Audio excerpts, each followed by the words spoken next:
ఎవ్వరూ ఒక్కటిగా ఒక్కలాగే ఉండరు. ఎవరికిష్టం వచ్చినట్టు వారు.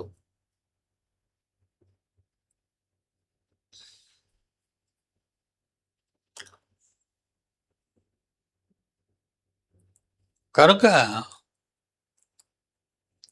అందరి దగ్గర ఒకే బైబిల్ ఉన్నా, అందరి దగ్గర ఒకే బైబిల్ ఉన్నా, అందరూ ఒక్కలాగా ఎందుకుంటారు? అది ప్రశ్న. మొదటి నుంచి నా అభిప్రాయం వీళ్ళతో ఏకీభవించదు. మనందరికీ ఒకటే బైబిల్ ఉన్నప్పుడు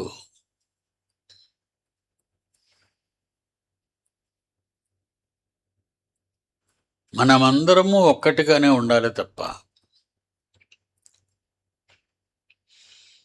ఇన్ని వేలు శాఖలుగా మనం ఉండకూడదు.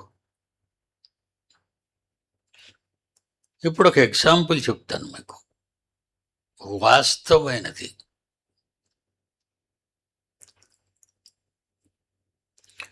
దేవుడు, మా దేవుడు అని మనం అంటాం.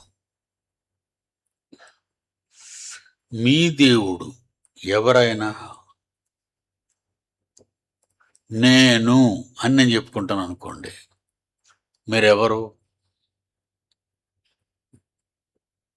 మీ పేరేంటి?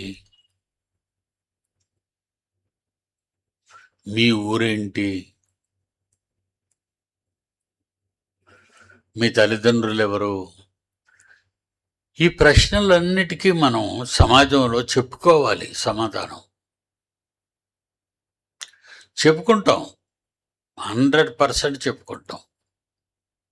మన తల్లిదండ్రులు ఎవరు, మన దేవురు, మనం ఎక్కడుంటాం,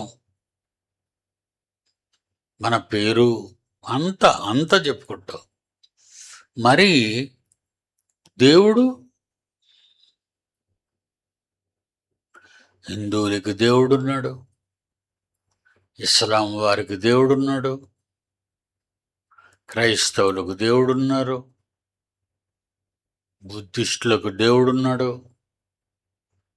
చాలామంది దేవుడే లేని వారు ఉన్నారు ప్రపంచంలో. మనల్ని ఎవరైనా మీ దేవుడు ఎవరు అని అడిగితే మనం ఏం చెప్తాం? మా దేవుడు దేవుడేనండి, మా దేవుడేనండి అంటే అది అర్థమైన సమాధానం కాదు. అది కరెక్ట్ ఆన్సర్ కాదు.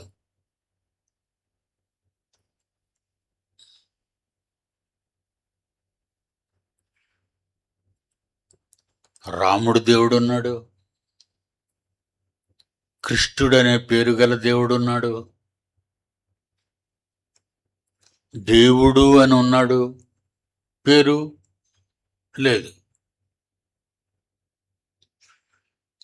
అల్లా అని పేరున్న దేవుడున్నాడు.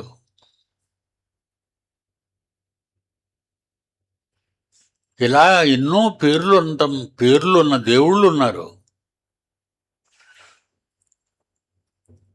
వీళ్ళలో ఎవరు నిజమైన దేవుడు, పేరున్న దేవుడు?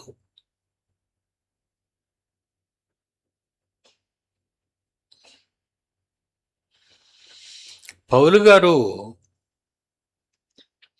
సువార్త కార్యక్రమాలు జరిగించే ఆ రోజుల్లో